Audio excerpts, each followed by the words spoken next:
Hello, everybody. My name is Benny, and welcome to The Fool's Apprentice. So, today I want to talk about a topic that I don't hear very often. Oh my God.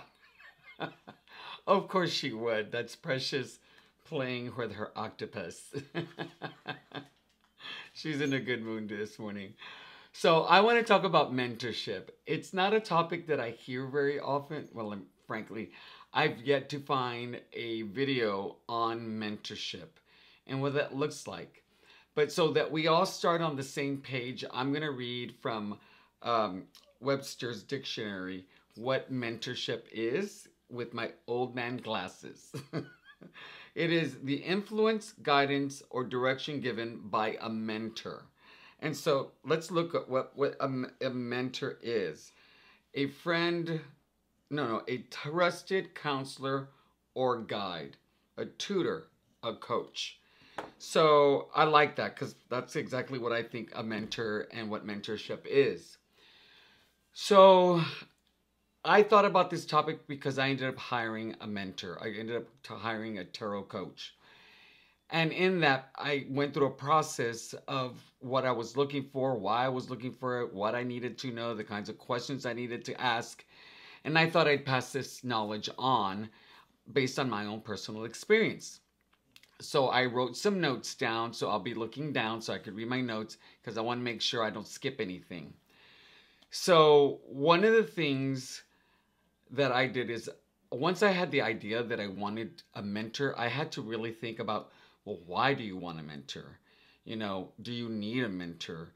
Would having a mentor really benefit me now compared to later?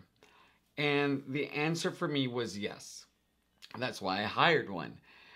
One of the reasons that I decided I needed a mentor is because I was all over the place. I was studying elements, I was studying numbers, I was studying this, I was taking this course, and I was taking that course. And I just didn't have a plan on how to really study the tarot in a way that just built on itself.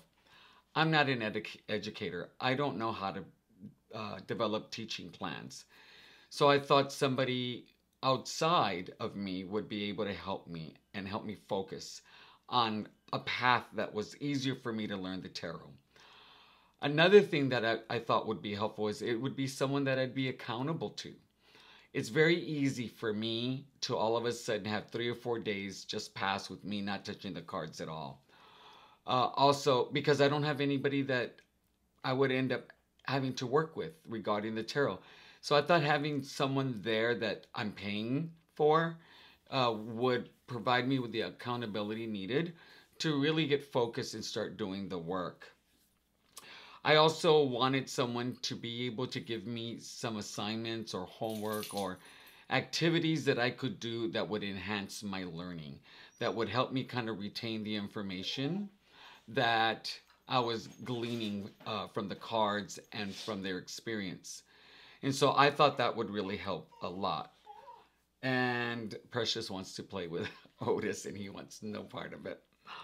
And I also wanted to be able to talk to somebody about the tarot and really just allow my excitements to occur. Because I love talking about the tarot. One of the reasons I started this channel is because I wanted to engage with other people about the tarot. Because I really do enjoy it. I find it very fascinating. I think it's a wonderful tool to help me in like my daily life.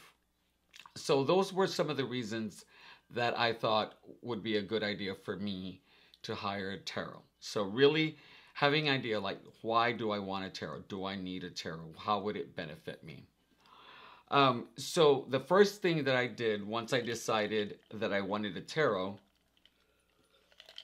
mentor is I had to kind of figure out who this was going to be.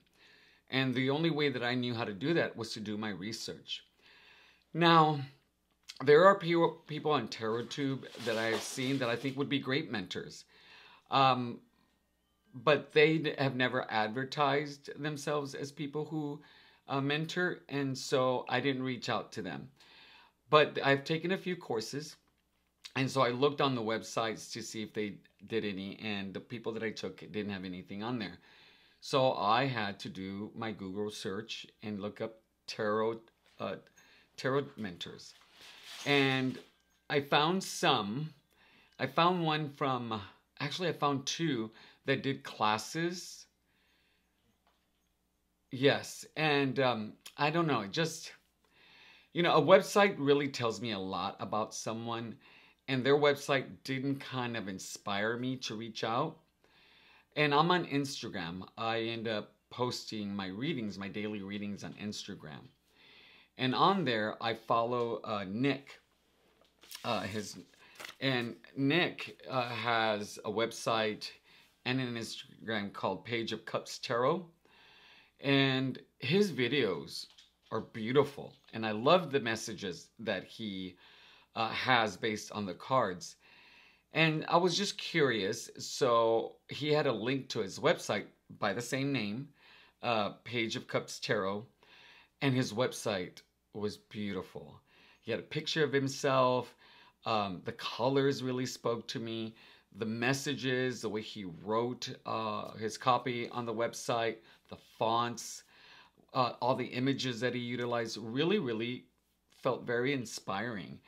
And then he has a blog called The Chalice. And right now he's going through the cards. And I love his blog. It's very personable. He really gives his perspective in how that card relates to his personal experience, which I think is wonderful. And so as I'm going through his website, I think it's the products or services he offers, it talks about mentorship. And so I reached out and he gave me an interview. But before I go there, so I did my research on the website. I did research on Instagram, TarotTube, and I just, found who I would want to work with and who I would not wanted to work with. So that's how I found Nick. And so one of the things that he offers is an interview, and it's right on his website. So I filled out the information and I sent it in, and very quickly he responded. In fact, I can't remember he sent me the schedule, and I got to schedule on my own what day and what time I wanted to interview with him, which was great. It also let me know if I decided to work with him, that's how I would end up scheduling my sessions, is through this calendar that he has with the dates that are available, and you just click on it and confirm your time. And so things that I thought were really important in discussing and really keeping in mind is the amount of time that I would need for an interview. And this is a two-way interview. I'm not applying for a job. And so it is a give and take of information back and forth with him and I, and seeing if we're a good fit. And I think that's really important. He may think I'm a good fit for him and want to work with me, but if I don't feel the same way, I shouldn't work with him. And likewise, if I feel he'd be a good fit for me, but he doesn't feel that I would be the best mentor for me, he shouldn't really accept me as a mentor. So it is a partnership, and that's how I really do see mentorship. I myself have been a mentor for at least 100 people when I was a sign language interpreter at one of the colleges here in my city. And so I know what that role looks like, and I know how that collaboration works. And so that's how I see having a mentor, is as a partnership. Now, he provides 45 minutes, and I think that's ample time to really get a feel for his knowledge, his personality, his teaching style, and if we'll be a good fit. 30 minutes, I think, is pushing it. No way could I feel confidently hire somebody to work with me if I have an interview that's less than 30 minutes. So I would strongly recommend that you ask for more than 30 minutes. I think 45 minutes for me was ample time. One of the reasons that you need that much time is that you will have questions. Let's say you have 5 questions. Well, you really don't have 5 questions, because you ask question number 1, you're going to have follow-up questions based on what your mentor says. And so you're going to have this conversation on question number 1. So that's going to take more time than you expect. Because let me tell you, my 45 minutes went quickly. And same thing's going to happen with question 2, 3, 4, and 5. And so when you have questions, this is what I recommend. Think about the kinds of questions you really need to know. And then ask the kinds of questions that you want to know. So those are 2 different categories. Then what I'm going to ask you to do is prioritize them. Take your need to know and put those first, and then prioritize those. Then you're going to take your want to knows and prioritize them, because you only have a certain amount of time and you may not get through all the questions. So you make sure that you answer the most important questions on your list. So when your time ends, you got the best information possible for you to make an informed decision. Sorry, guys. And one thing that I want you to keep in mind, that in essence, this is a business transaction. Money is going to be exchanged. You're going to be purchasing a product. That product is that mentorship, that knowledge base that you're wanting to learn and incorporate in your skill set. So take this as a business transaction and to keep it really grounded, because the money you earn, you work hard for it. And so you want to make sure that you spend it on a mentorship that is going to benefit you the best. Another thing that you really want to keep in mind is the allotted time that you have agreed for the interview. Again, it's a business transaction. If they give you 30 minutes, stay within that 30 minutes. You may have several more questions. You may be in the middle of a question. If they don't provide you voluntarily that extra time, then you acknowledge that, well, we got about 2 minutes to go. This is the last thing I want to say, or this is the last question I have. And then at 30 minutes, if they don't prompt you to end the conversation or the interview, I think it's my job to do that.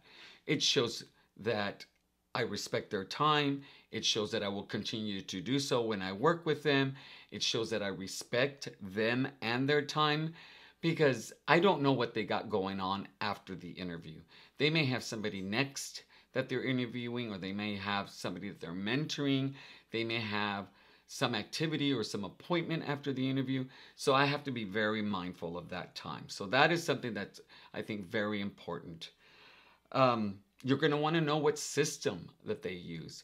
Do they study Thoth? Is it Rider-Waite-Smith? Is it Marseille? So you're going to want to make sure that they're basically an expert in the system that you're trying to learn. And then ask them questions about the system and how comfortable they are. How do they feel that they're an expert? Have them talk about that system to get a feel for their knowledge base. You're going to want to figure out what their teaching style is. Do they tend to lecture? Do they tend to talk a lot? Is it very collaborative, where it's a give and take? Is it one where they have a structure that they want you to follow? Do they allow you to bring the topic? Do they allow you to change the topic in the middle of what you're learning? So, for example, in working with Nick, we started out going through each card, and we were in the major arcana. But that time went really quickly. And after 2 sessions, I realized that that really wasn't the best use of my time with him. And so I wanted something more activity-based. And so I asked him, really what I want to do is I want to be able to play with the cards a lot more. And so I'd like to do some practice readings that we can do together, and that you can give me an assignment and I can bring back. And I find that that's actually much more beneficial to me in the long run. And so that for me right now is probably the most exciting part, because I am engaged in the actual reading and in learning the cards and how they interact with one another. And he is helping me with that. So, how I change that, is that going to be okay with your mentor? So, that's a question you may want to ask. Are they open to your interpretations of the card? I think that's really important for me because my interpretations are just as important to me as his interpretations are for him. What I'm looking for is this knowledge base that is applied through all the tarot cards, with regardless of what deck I'm using, but having my own knowledge base as well in my own interpretations that I think influence my readings based on my own personal perspective. Another thing that I think is really important is discussing pricing right then and there.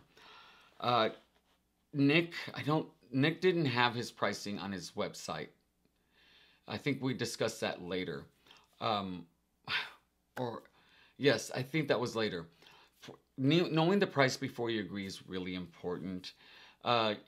You have to, and really, I would suggest really asking that near the beginning, because you don't want to be 45 minutes into an interview and then realizing that it's just outside your price range and you're going to have to decline even though they want to work with you. And so now 45 minutes was taken up of your life and their life that you wouldn't have been able to take his services anyway.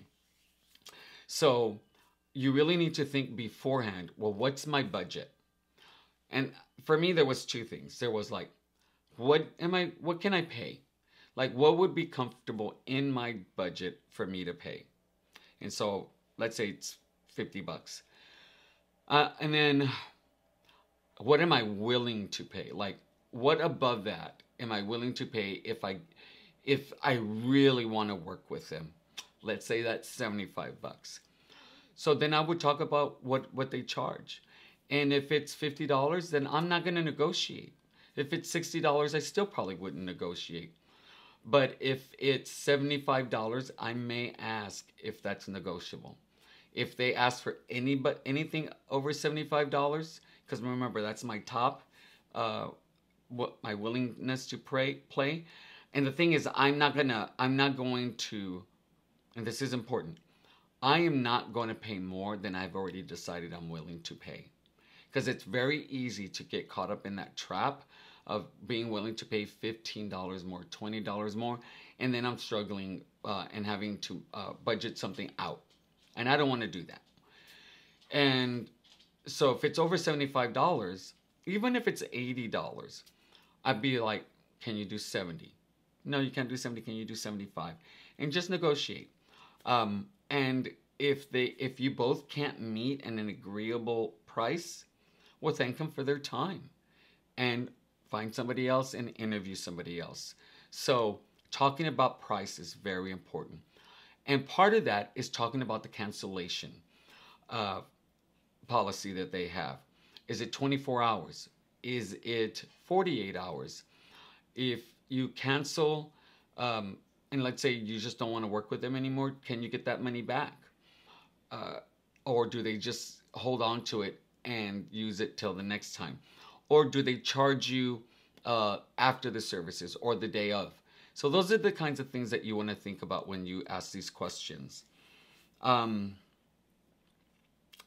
then one of the things that you'll also need to talk is about schedules. They have a life, you have a life. And so you need to discuss the schedule that's going to meet both of yours. If you can only do weekends and they have only weekdays, then it's not going to work. If they can only do daytime and you can only do nighttime, again, it's not going to work. So you need to figure out what's going to be an agreeable time. And sometimes you can't always meet on the same day at the same time. Hopefully you can. With Nick, he has a calendar that's already set up with all the available times for me to pick from. And so I go through a schedule and I pick the time that works best for me, which makes it really easy for me that he has set a schedule that works for him. And so there doesn't have to be this talking out of when we're going to meet. And also, it easily can be changed. She's having a good time. Um, and you don't have a set schedule, or he doesn't have, or your mentor doesn't have a calendar that you can choose the days and times from, then I would suggest that you set up the next schedule at the end of your current session.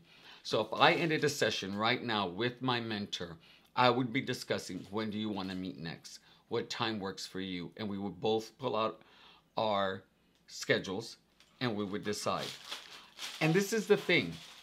Your mentor really needs to respect your time as you respect theirs. So if you make a commitment for Saturday at 3 p.m., I expect my mentor to be there. Now, I know that you need to have some flexibility because life happens. But if it happens too often, then it's a conversation that needs to happen as to why they're continually changing the time and the date. Because again, this is a business and you're paying for for their time. And then you want to ask how long sessions are. For Nick and I, they're an hour. But he's willing to work with me in either extending the time or reducing the time. We do 30-minute increments. So if I want to do 30 minutes, I can do 30 minutes. If I want an hour, I can do an hour. I can do an hour and a half. So you'll need to know, is it an hour and it's only an hour and it's non-negotiable to be able to move the amount of time on either side?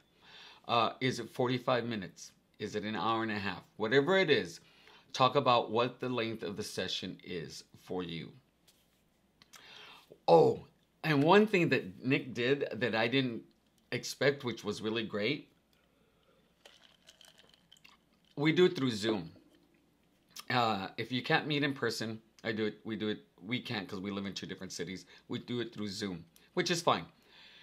But he allows me to record the session, which is great. I mean, because I can take what it did a couple of things. It freed me up from having to write notes so I could pay attention 100%.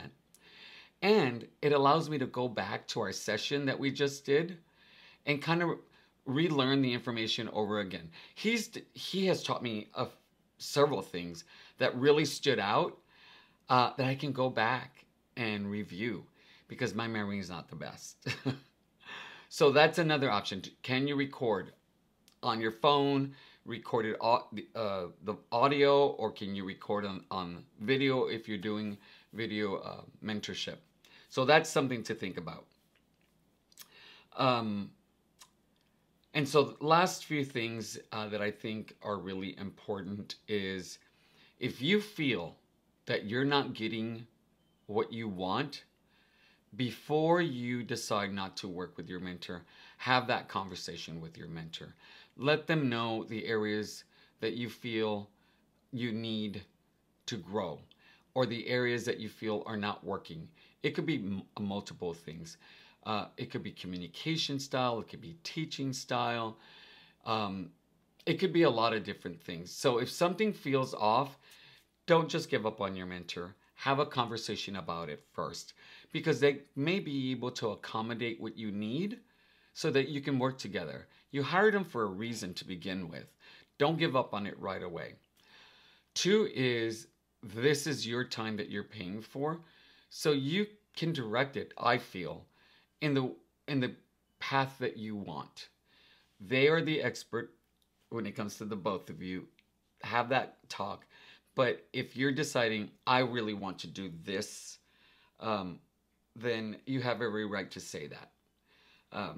Another thing, and I think for me, this is probably the most important thing, which led to me even reaching out, is the connection that you have with your mentor. That, I think, is really important, because when you feel that connection, there's this underlying sense of trust that you build, this ease of allowing yourself to be more vulnerable in not knowing and letting them know not that you don't know. And so there's a couple of times that I really don't want to acknowledge some of my struggles to Nick, but because I feel comfortable with him because of the connection that we made, I have no problem doing it. Um, I don't, he doesn't make me feel lesser than. I don't feel that great sense of apprehension where I can't voice it. Also, I want to have fun. And having a connection with somebody allows that opportunity to occur. So, that is how I worked in hiring a mentor. I hope a couple of these tips could help you. I hope that you learned something. Maybe you're inspired to reach out. Maybe you never thought of mentorship, but I'm glad that I've taken this step because I know that this is going to benefit me a lot in the long run. And a mentor can be anybody who knows more than you. A mentor doesn't have to be somebody that you pay either. It could be a friend, somebody online who has more knowledge. And there are people out there who are willing to do it. I've had a few people reach out to me, being willing to mentor me. Um, for one reason or another, I didn't accept that offer. But, I think mentorship's a great way to learn the tarot as well. Okay, until next time, guys, I am the Fool's Apprentice. Have a good day.